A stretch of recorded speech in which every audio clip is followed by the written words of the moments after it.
الحمد لله رب العالمين والصلاة والسلام على سيد المرسلين أما بعد فأعوذ بالله من الشيطان الرجيم بسم الله الرحمن الرحيم الصلاة والسلام عليك يا رسول الله وعلى آلك وصحابك يا حبيب الله. یہود کے تعلق سے یہودیوں کے تعلق سے کچھ عرض کرنے کی میں نے بات کی تھی پچھلے آڈیو میں. یہود اتنی نالائق قوم کہا جائے جسے، یا سرکش قوم، اس پر اتنے احسانات ہوئے ہیں اس قوم پر کہ آگے جب آپ سنیں گے تو آپ حیران ہو جائیں گے کہ اتنے احسانات کے باوجود انہوں نے ہر طرح سے اللہ کی نافرمانیوں میں آگے بڑھ کر حصہ لیا.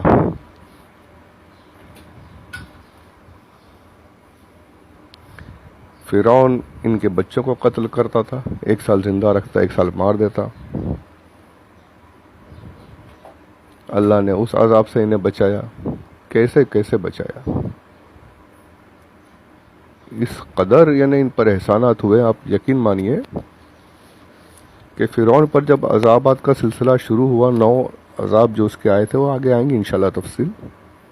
تو اس میں سے ایک تو یہ ہے کہ فرعون کی جو قوم تھی، ان کا پانی جو تھا وہ خون بن گیا تھا.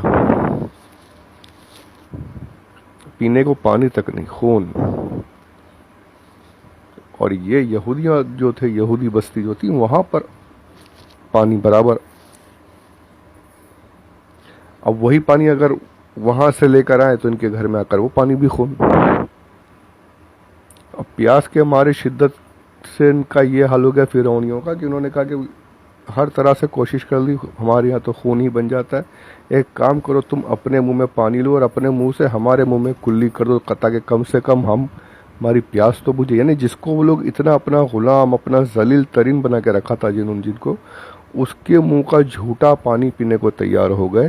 پر وہ بھی اللہ کی یعنی عذاب، اللہ کا عذاب تو اللہ کا عذاب ہے. اب یہ یہودی جب منہ میں پانی لے کر کلی کرتے تو ان کے منہ سے پانی نکل کر جب ان کے منہ میں جاتا تو خون بن جاتا. یعنی اللہ نے اتنا ان کو نوازا.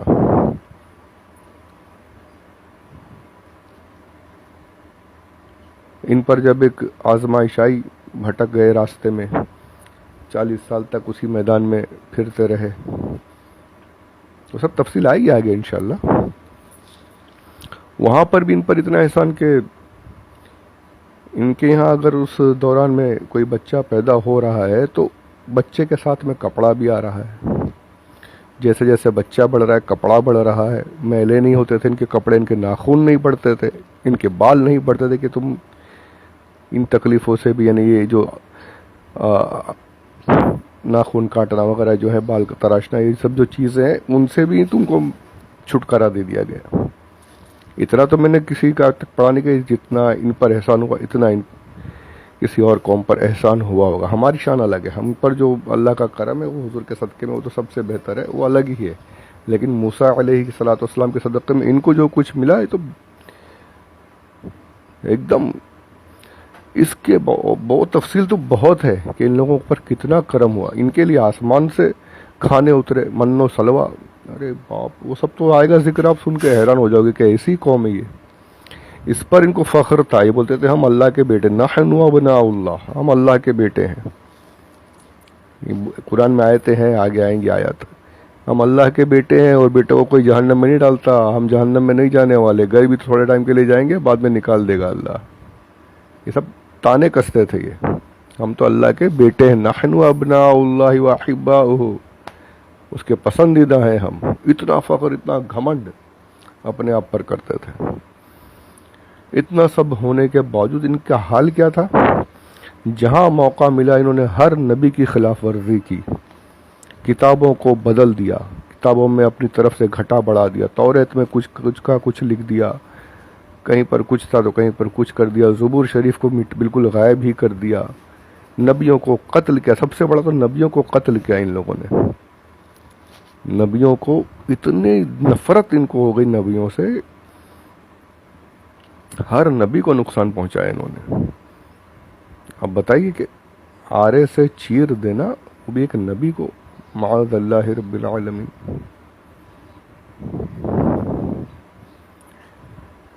وہ تک کیا انہوں نے چیر کر رکھ دیا۔ اتنا سب ہونے کے باوجود موسیٰ علیہ السلام تورات شریف لینے کے لیے گئے طور پر، یہ یہاں پر پھر بت پرستی میں مشغول ہو گئے، پھر آگ سونے کا بچڑا بنا کر پھر وہی کام۔ سب سے بدترین قوم جو ہے وہ یہود ہے، اس لیے فرمایا کہ تم پر اتنے انعام، تمہیں اتنا نوازا، تمہیں سب کچھ، تمہارے من کا جنت کے پھل، تمہیں جنت کا کھانا تمہیں زمین پر لا کر دے دیا، من و سلوہ تمہارے لیے اتار دیے کھانے، اس پر بھی تم نے شروع کیا تھا کہ ہمیں تو وہ دو، دنیا کے پیاز دو، لہسن دو، یہ سب پوری قرآن میں آیات ہیں ان کے بارے میں، جنت کے کھانے چھوڑ کر یہ سب مانگا تھا ان لوگوں نے، یہ ایسی ذلیل قوم ہے۔ کھانا سڑتا نہیں تھا، یقین مانیے، کھانا جو خراب ہوتا ہے نا، سڑتا ہے نا، یہ ان کی وجہ سے سڑتا تھا، یہ من و سلوہ جو آتا تھا نا، یہ غالباً وہ جب تفسیر آئے گی تفصیل سے پورا تو اس میں انشاءاللہ آئے گا۔ ایک دن تھا کہ اس دن کھانا نہیں آئے گا، اس کا تم لوگ بچا کر پہلے ایک دن ڈبل آئے گا، اس کو ڈبل رکھ لینا،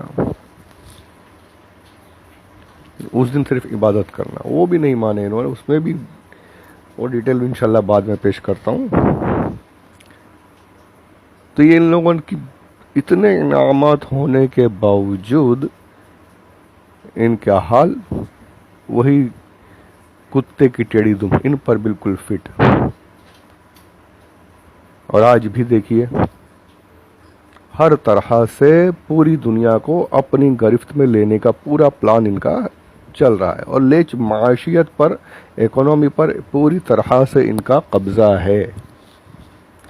امریکہ، لنڈن، یورپ وغیرہ میں دیکھیے بڑی بڑی جو کمپنیز ہیں وہ ساری کی ساری ان کی ہیں، ایک پلاننگ کے تحت بالکل خاص طور پر مسلمانوں کو ٹارگٹ کیا جاتا ہے، کہیں پر نام و نشان نہیں تھا، لا کر فلسطین میں بٹھا دیا گیا، آج فلسطین پر ہی یہ لوگ ظلم ڈھا رہے ہیں، فلسطین کو الگ کر کے رکھ دیا اپنا اسرائیل کا کہیں پر وجود نہیں تھا، یہ مسلمانوں اور خاص کر کے عربوں کی غلطی کی وجہ سے ہوا۔ یہ آج کے جو عرب ہیں، جو حکمران ہیں، یہ آج بھی دیکھیے ان کے ساتھ عربوں کے، سعودی کے اچھے تعلقات ہیں، عوام جو ہے ان کے خلاف ہے، عوام، وہاں کی عوام جو ہے وہ ان کے خلاف ہے، لیکن حکمران جو ہے وہ بالکل ان کے دوست بن کے بیٹھے، اپنی حکومت چلانی ہے۔ تو یہ آج بھی ان کا برا حال ہے، اسلام کے خلاف ہے، دنیا کے خلاف ہے، دنیا کے لیے دشمن نہیں ہے۔ تو انہیں فرمایا مغضوب، کہ ان پر غضب ہے اللہ کا۔ تو روایتوں میں ملتا ہے کہ حضور سے پوچھا گیا، حضور صلی اللہ علیہ وسلم مغضوب یعنی کون؟ تو فرمایا یہود، یہود جو ہے وہ مغضوب میں آتے ہیں، ان پر اللہ کا غضب ہوا۔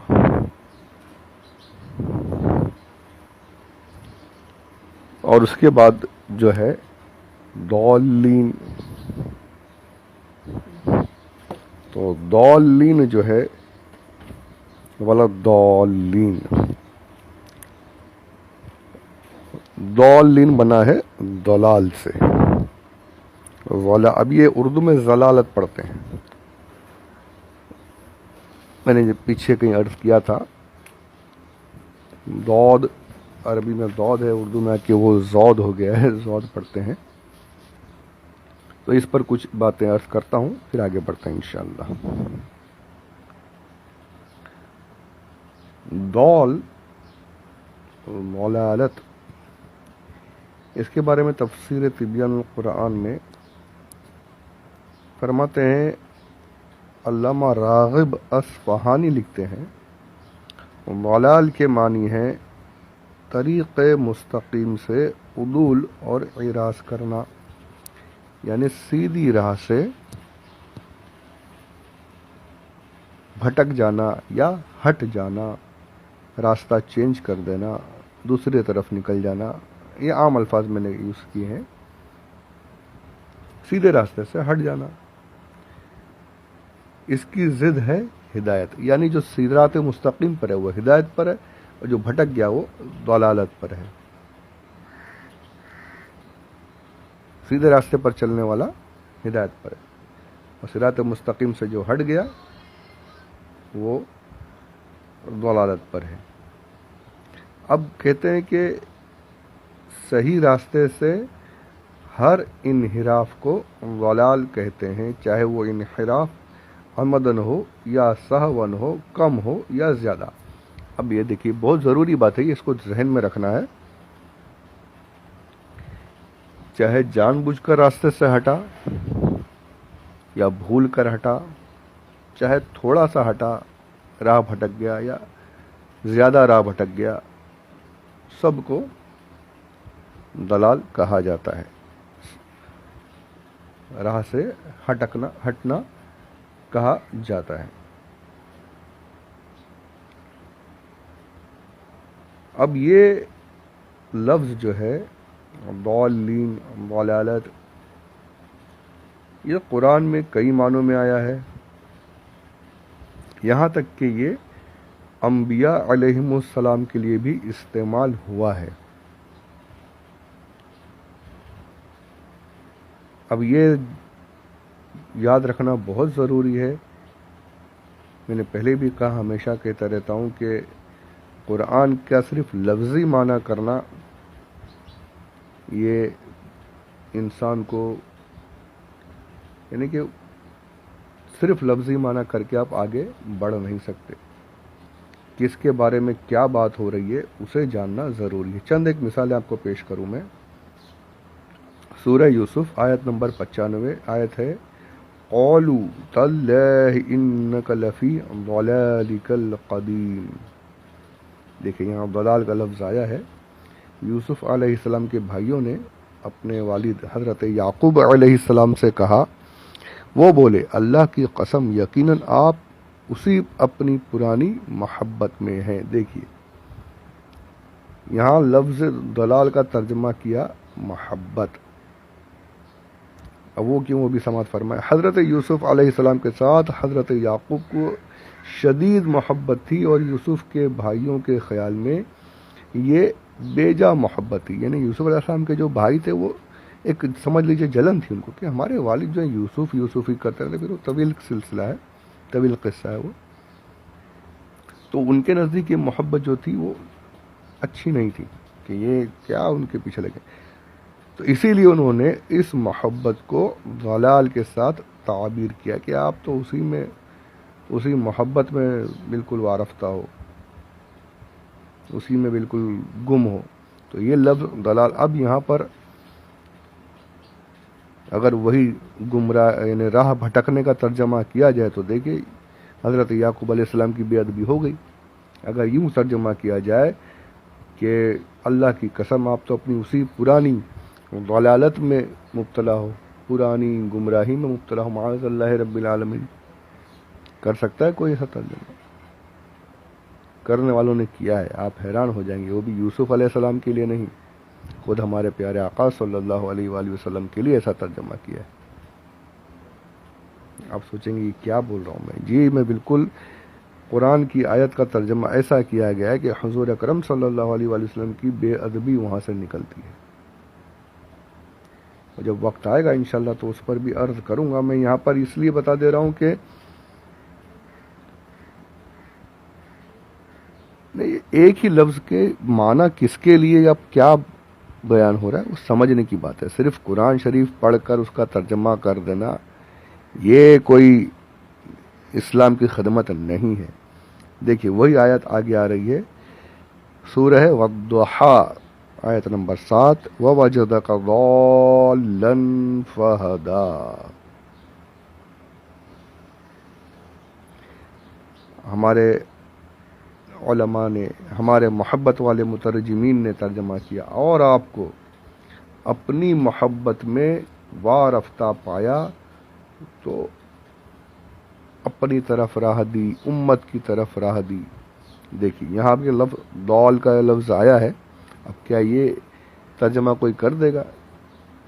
وَوَجَدَكَ ضَالًّا فَهَدَىٰ، کہہ دوں میں کہ آپ کو گمراہ پایا تو ہدایت دی؟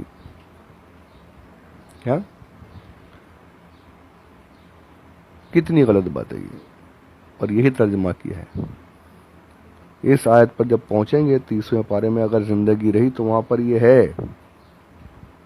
اشرف علی تھانوی صاحب، دوسرے اور جو دیوبندی وغیرہ انہوں نے یہی ترجمہ کیا، آپ کو گمراہ پایا تو اب ہدایت دی۔ نبی گمراہ ہو گئے، جب نبی ہی گمراہ ہو گئے تو پھر امت کا کیا حال ہوگا یہ بتائیے۔